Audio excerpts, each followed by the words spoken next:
Autolite and its 98,000 dealers bring you Mr. John Hodiak in tonight's presentation of Suspense.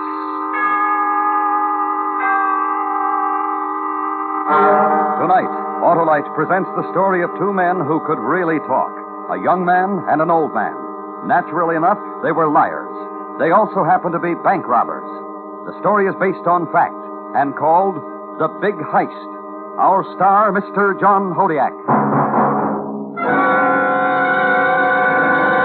Well, hello there, Sheriff. Oh, hello, Harlow. Say, now, ain't that Autolite Stay Full the best battery that ever set a car perking? Well, it sure is, Sheriff. The Autolite Stay Full is the famous battery that needs water only 3 times a year in normal car use.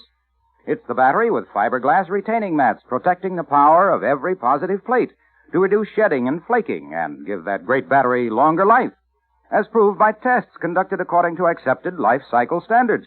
Who says different, Sheriff? Why, nobody, Harlow. I just can't find nobody as needs convincing about the Autolite Stay Full. You're so right, Sheriff. So, friends, visit your nearest Autolite battery dealer. He services all makes of batteries, and he has an Autolite Stay Full for your car. To quickly locate him, call Western Union by number and ask for me, Operator 25.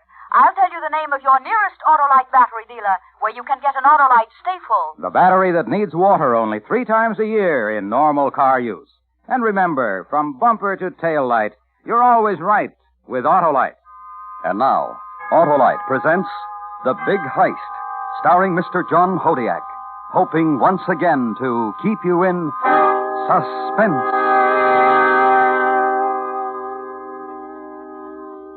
Yeah, sure. I work with John Barry on the Colfax National Trick. He's the best in these bank bits, you know. Of course, everybody knows that. He had it cased right up to where he could tell you what the guy in small loans had for breakfast that morning. If it was a John Barry job, you can figure it was first class. Good. Right. Know what I mean? Yeah, believe I will. Thanks. Much obliged. You see, I'd been hanging around that pool room for a week or so, knocking off this one and that one, picking up enough to get by on. It was, 4 days ago. Thursday. This bald-headed gent had been sitting there a half hour or better watching me practice. I'd seen him around before. I knew he'd get up and talk to me pretty soon.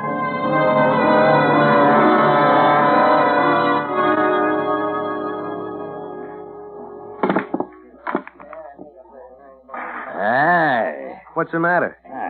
That's pretty good. Just luck. Don't kid me. I'm not. You like 8-ball? Well, I'm willing to try anything. Swell. Play for a buck? I don't know. What's the matter? Have you got a buck? I'm looking at the way you picked out that cue. You must be pretty good. I'm no good at all. Now, let's hold off playing for a buck right now. Just a friendly game. Well, suit yourself. But you'll be sorry when you see how I play. I'm really no good. You wait, you'll see.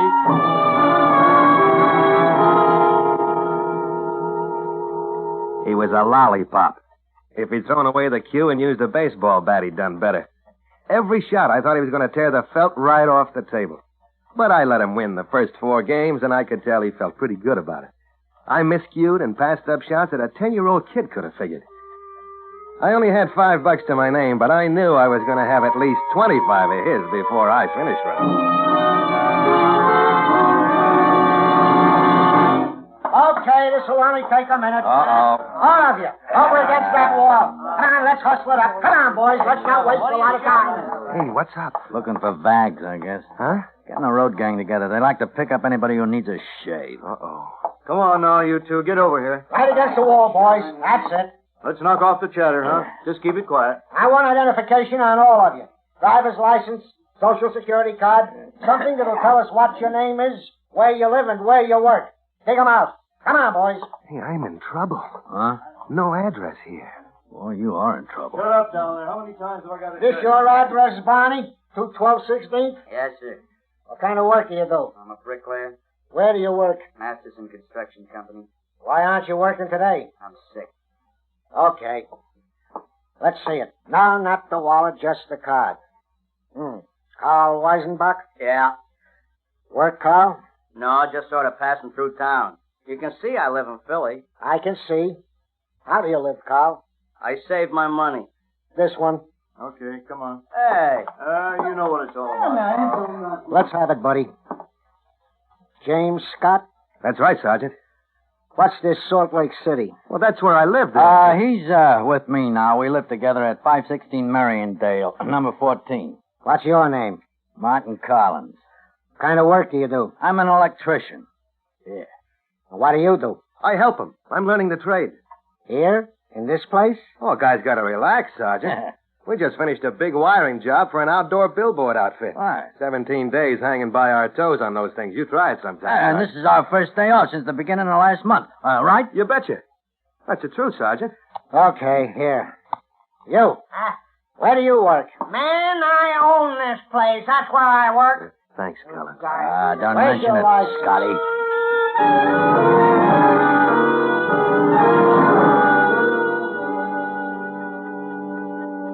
That's about the way it started. Collins turned out to be a little quicker than I first sized him up.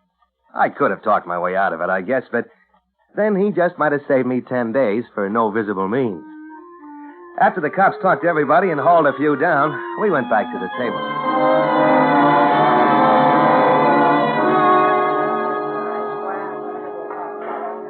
Well, that's that. Hey, aren't you going to let me get even? You'd never get even with me, boy. What? Had me picked, didn't you, Scott? Just like that bus driver you had right here on the same table 3 days ago. Why? Oh, you were going to let me win the first 4. Then you were going to turn into a regular woolly hoppy and really let me have it. It had gone up from $1 to 5, then 10. Isn't that the way you're going to work it now, huh? Well, I'd just like to try for my $3 again. Come on, boy. Who you kidding? Own up now. Okay. I had you picked. I could still give you a game, though. I tell you, I invented the game. You'd be wasting your time. You have been wasting your time. Have I? 5, 10, $15 a day around here. Not bad, I'd say. How could you go for $10,000 in one day, huh? Sounds good. But you'll have to lend me some overalls, because I know I'm going to have to work real hard for that kind of money. We need a third guy. For what? You want to meet somebody? Sure. Why not? Hang up your cue, boy.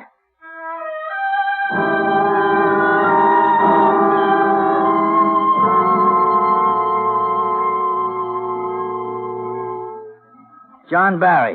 Hello. This is Jim Scott, John. Hiya. Come on in, Jim. Tell me where you come from. Salt Lake City. Nice place, Salt Lake. How long you been in town? A week or better. What are you doing in this part of the country? Well, I don't know if I have... It isn't going to hurt you. Just answer questions, Scott. Go on, tell him. You sit down, son. Oh, thanks. I just like to know a little about the people I work with, that's all. Now, Jen, what are you doing here? Looking for work, I guess. I drove a truck on my last job. Do you know anybody in town? Couple of people. Who? Oh, girl named Melva. We sort of, got acquainted. A week in town, and you already got yourself a girl. That's good, isn't it, Martin? Pretty good, John. Well, you're a personable young fellow. You have a nice way about you. I don't see why not. Can you use a little money? Well, he said something about $10,000. That's not a little money. It might be a lot more than that. At least 10. Oh, sure. I could use it. What do I have to do? Hold up a bank? No, I'll do that part of it. You just help me. Huh? Yes, it's a bank job. You ever hear of me, son? John Barry? No. Well, I'm the best in the business, and I always pick good men to work with me. Now, you look like the kind of boy who knows how to use his head. I'd like to have you in on it. You'll probably go far in this world. Not sticking up a bank, I won't. I'll go to jail. That's what'll happen. I thought you looked him over, Martin. I did, John. It's a surprise to me. Would you rather hang around those pool rooms the rest of your life? Oh, I've never done anything like a bank. What have you done, son? 30 days. 90 days once, and I didn't like it. Oh, I see. And I don't blame you. But no policeman's going to bother you on this. You aren't going to wind up in any jail. Nobody's going to jail. You do your part of it exactly the way I show you, and you come out clean, safe, nice and rich. Now, how does that sound? Oh, it sounds pretty good. How about that girl, Melva? Yeah, that's her name. She pretty? Sure. Well, she likes you, I'll bet. Huh, Martin? Yeah, sure. Now, you and I both know that one thing ladies understand is money. The more you have, the more they understand. It's the way they're built. Isn't that the way it is, Martin? Sure is, John. And you know that, too, son. Now, the money you get from this would help you a lot. Or maybe you wouldn't want to spend it on her. But Then at your age, a good fling is something to remember all your life. A new car, nice place to live, things like that make this old world not such a bad place to live in. Maybe you'd even like to go into business. Well, I thought about that, too. Sure you have. When the whole thing's over, you'll never see Martin here again. You'll never see me again. But you'll have a big package of money to remember us by, to do with what you like. And I can tell by looking at you right now that you have some pretty good ideas on how to handle money now. Isn't that right? Well, what would I have to do? Just pay attention to what you're told, Scott. Martin's right. Years from now, somebody might ask you, or you just might want to tell them. You can say you were with John Barry on the bank job. You can say you started when it was low needle and you wrote it all the way. Of course, if you don't want to work with me, you can walk right out that door and forget we ever talked about this. But when you read in the papers about how it went off and how much was taken, you'll feel pretty silly passing it up. Now, if you can use the money and follow instructions, Martin and I would like to have you in on it. Wouldn't we? Ah, we sure would. Well, when are you going to do it? Tomorrow afternoon. You want to help us tip over this bank, or don't you? What do you say? 10,000? Probably a lot more. We all know that feeling. You finally manage to get away on vacation and the worrying starts. Will that bogus beware of dogs sign keep your home safe? What about that fake camera you set up? And will someone finally find your old hide and key rock? That's where ADT comes in. All that stuff, it's safe-ish. It seems fine when you don't really think about it, but you know it truly doesn't work. Instead, ADT provides security solutions that keep you actually safe, giving you real peace of mind. Because vacation is supposed to be, relaxing. Don't settle for safe-ish. Visit ADT.com today to learn more. Are you in, son? I'm in.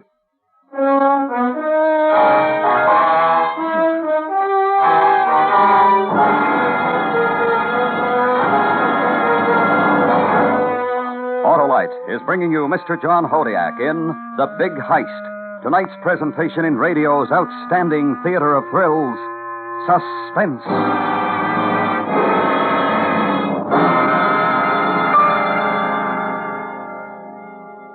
No, Harlow, I really go for that Autolite Stay Full battery. Well, millions of motorists do, Sheriff. They all agree that for power, dependability, and convenience, you just can't beat the battery that needs water only 3 times a year in normal car use. And don't forget, it has a life longer than a Texas Panhandle. That's because every positive plate in the Autolite Stay Full is protected by fiberglass retaining mats to reduce shedding and flaking for longer life, as proved by tests conducted according to accepted life cycle standards. Yes, sir.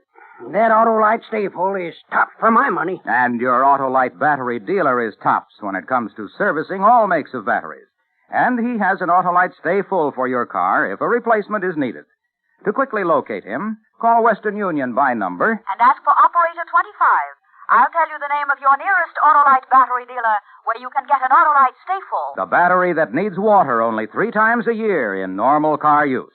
And remember, from bumper to tail light, you're always right with Autolite.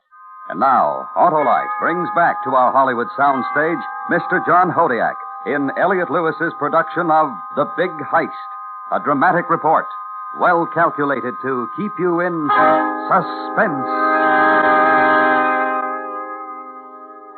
This bird who built the Colfax National had a pretty nifty idea. He set it back off the street so you can just shove your car right up in front of the place like it was a drive-in. No parking problem. There's plenty of room all the time to get in or out. And I guess that's the main reason John Barry fixed it.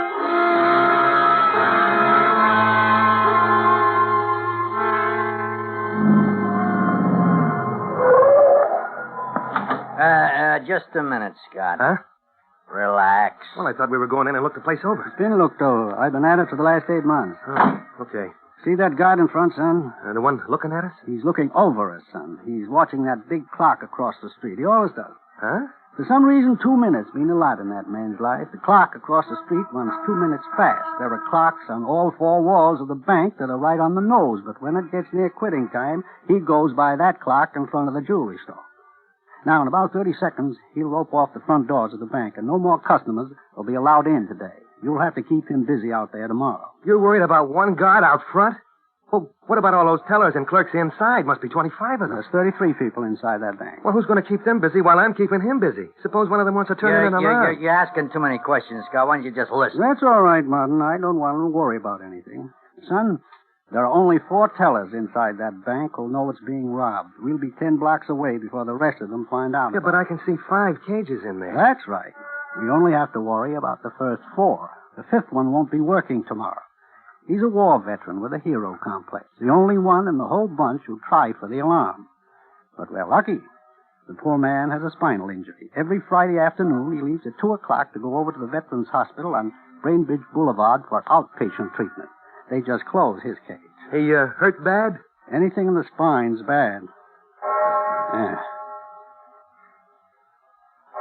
What'd they tell you?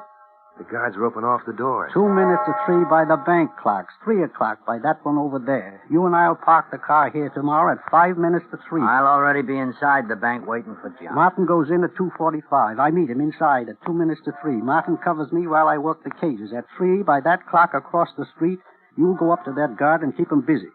I don't want him to turn around or worry about anything that's going on inside. You understand, son? Yeah, sure. You'll have to keep him busy for at least 3 minutes. So how? You talk pretty good, Scotty. That's why we picked you. Martin's right, son. You just go up to him and say anything you like, just so you keep him busy. This time tomorrow, you'll be a pretty well-set young fella. Doesn't that make you feel good, son?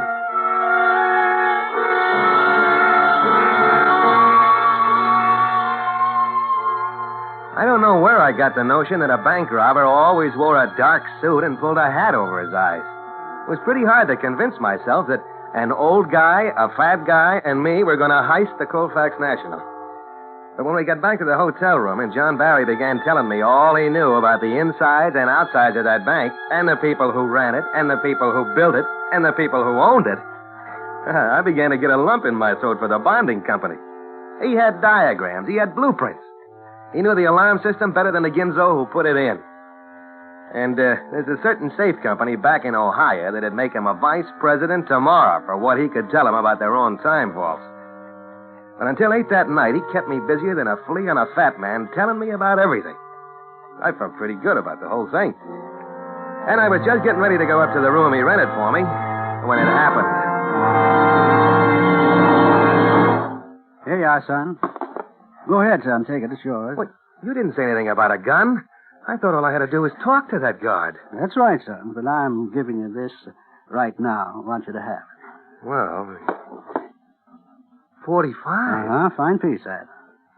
Is it loaded? Oh, yeah. You better go upstairs and get yourself some sleep, son. Big day tomorrow. Yeah, I guess you're right.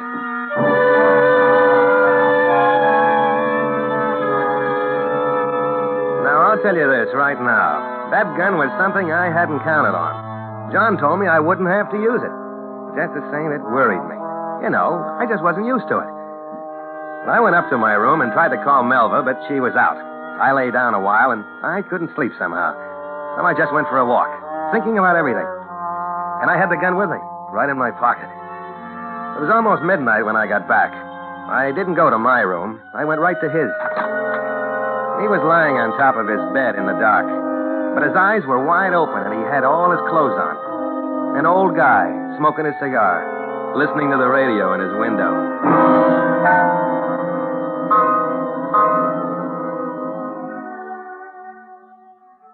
Is that you, son?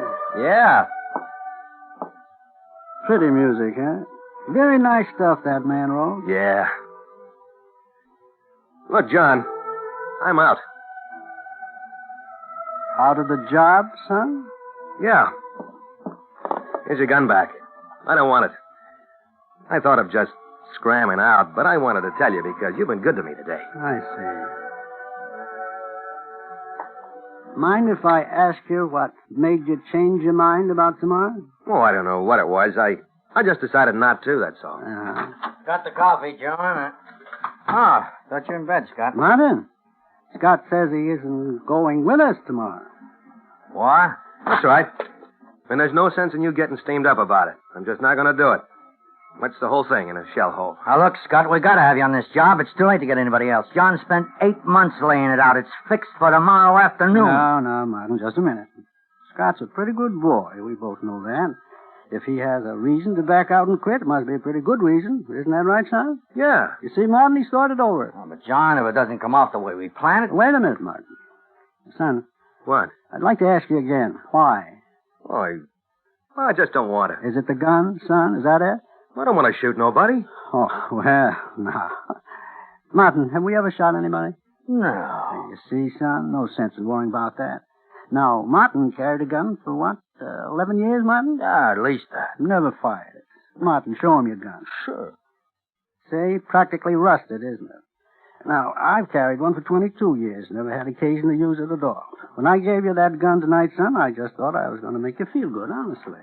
Well, you didn't make me feel good. I see that now. But believe me, I just gave it to you as a sort of insurance.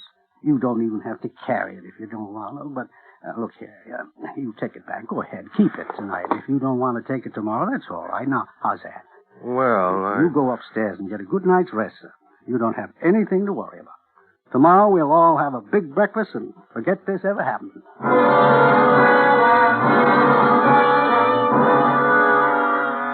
we left the hotel at 2:20, and we dropped Martin Collins 6 blocks from the Colfax National. He was to take a streetcar up there. After that, John Barry and I drove around to kill 12 minutes. At 2:45, we headed for the bank ourselves, and we pulled up in the lot at exactly 7 minutes to 3. You'd have thought I'd been through a dozen of them the way I felt. And then, just like that, it started. You all right? Maybe I can't keep him busy for 3 minutes. What then? No, take it easy. Of course you can keep him busy. Talk to him. You know how to do that. But what if I can't? Now, look, that guard's name's Edward Jameson. He makes $68 a week standing there looking at that clock across the street and telling people why they can't come in once he's put the rope up. That's the big moment in his life. It's the only thing he's got to live for. Play on that, son. Yeah, but suppose... Here, you forgot this. Hey, no. I left that back in my room. Yeah, I know, and so I brought it in case you might need it. Slip it inside your coat. Well... Atta boy. All right, on time. Go after him as soon as he puts up the ropes. I don't want this thing. Son, that man's got to be busy. If you can't keep him busy talking, you shove that thing right under his nose. It'll look terrible to him, even bigger than it is. Remember, he doesn't want to get all shot up. Good luck. Yeah.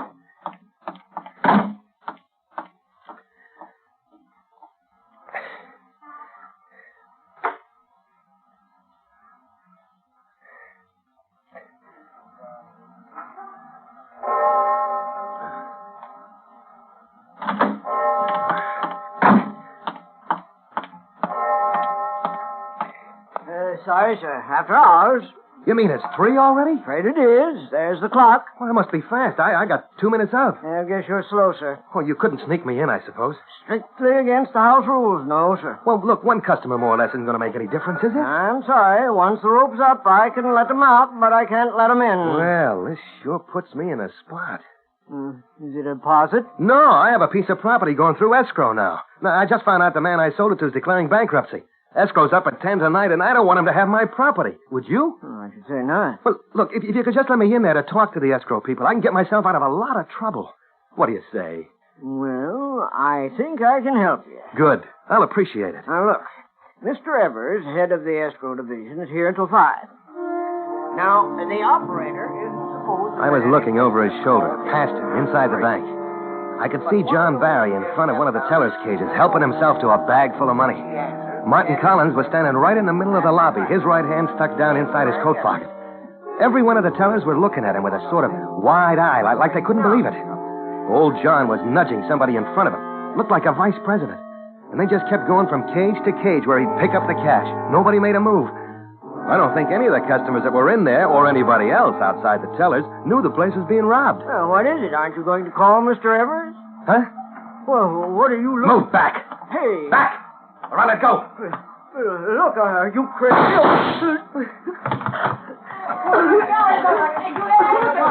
What happened, Scotty? Why'd you shoot him? It just went off. It just went off. Get out of here, boys. I didn't mean to shoot him. I didn't want to shoot him. You guys know that, don't you? All right, shut up, Scotty. I didn't want to. Honest, I didn't want to. I didn't want to do any of this. You guys made me do it. You taught me to do it. That's what you did. And I'm going to tell them, too. I'm going to tell them everything you made me do, and then they won't do anything to me. Never mind, Martin. What? Over there. He's got a gun on us. Oh. Hey, they're coming. That's right. And you can tell them anything you want. All right, all of you. Come out of that car one at a time with your hands up. Well, suppose I should never have given him the gun, Martin. I suppose so, John. Come out or we'll open open fire. Come on, son. Let's see what these police officers want to talk about.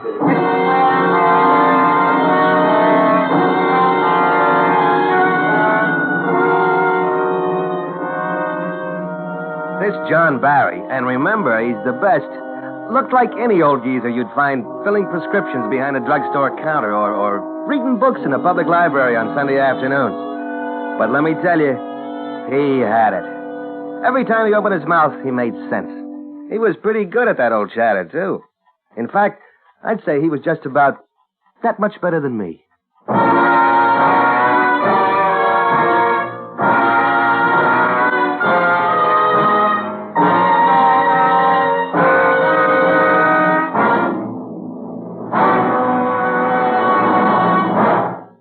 Suspense. Presented by Autolite. Tonight's star, Mr. John Hodiak. This is Harlow Wilcox speaking for Autolite. And here once again is our star, John Hodiak. Well, John, it was good to have you back on Suspense after a long absence. Thanks, Harlow, and thanks to Autolite for inviting me. Suspense is truly radio's outstanding theater of thrills, and I consider it a privilege to be a part of it. And, John, it's satisfying to be a part of the Autolite family, for Autolite is one of the great names in American industry. Indeed it is, Harlow. World's largest independent manufacturer of automotive electrical equipment, the Autolite family includes 98,000 distributors and dealers in the United States and thousands more in Canada and throughout the world. Well, no wonder I find Autolite service wherever I go. Right you are, John. And friends, remember, every Autolite product is backed by constant research and precision built to the highest standards of quality and performance. So, from bumper to tail light, you're always right with Autolite.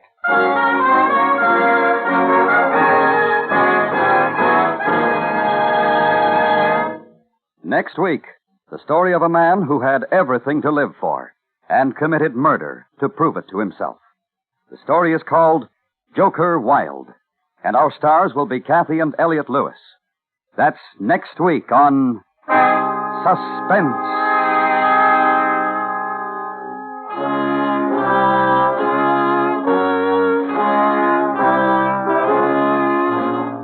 Suspense is produced and directed by Elliot Lewis, with music composed by Lucien Morawick and conducted by Lud Gluskin. The Big Heist was written for Suspense by E. Jack Newman. In tonight's cast, Herb Butterfield was John and Joseph Kearns, Collins. Featured in the cast were Junius Matthews, Charles Calvert, Ted Bliss, Bert Holland, and Jerry Hausner. John Hodiak is currently appearing in Allied Artists' Battle Zone. Remember, next week, Kathy and Elliot Lewis in Joker Wilde.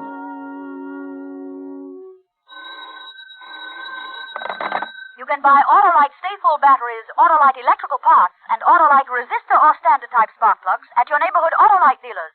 Switch to Autolite. Good night. 200%. That's how much mail volume increases during the holiday season. If you want to be certain that packages and greetings reach their destination before Christmas, mail early. Mail now.